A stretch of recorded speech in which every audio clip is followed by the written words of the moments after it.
How do rent deposits work for Americans renting in Asia?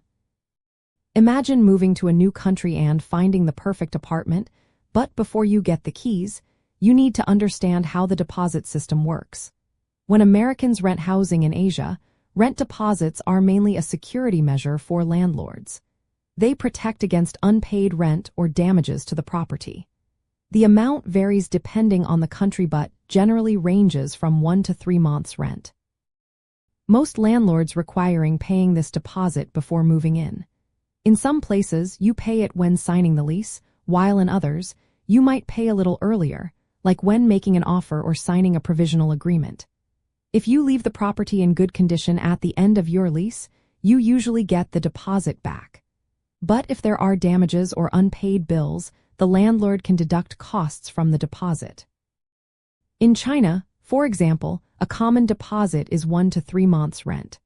Sometimes, there's a non-refundable blocking fee of around 10 to 15% of 1 month's rent to hold the apartment.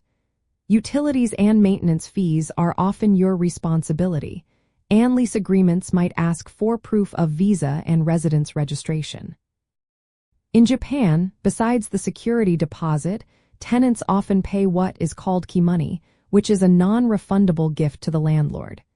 It's usually equal to 1 month's rent, but this practice is becoming less common. Some public housing options do not requiring key money. Renewal fees may also be charged in some regions.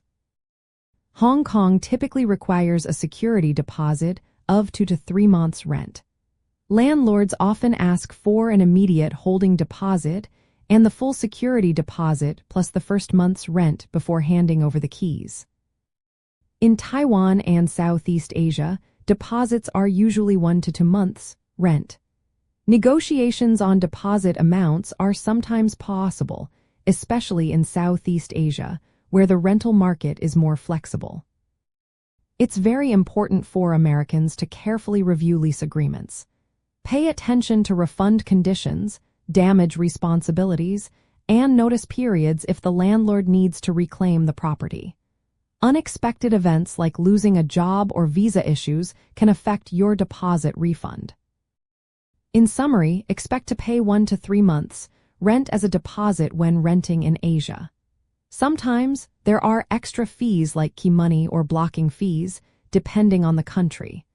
Knowing these rules helps you plan your budget and avoid surprises, making your move abroad smoother and more enjoyable.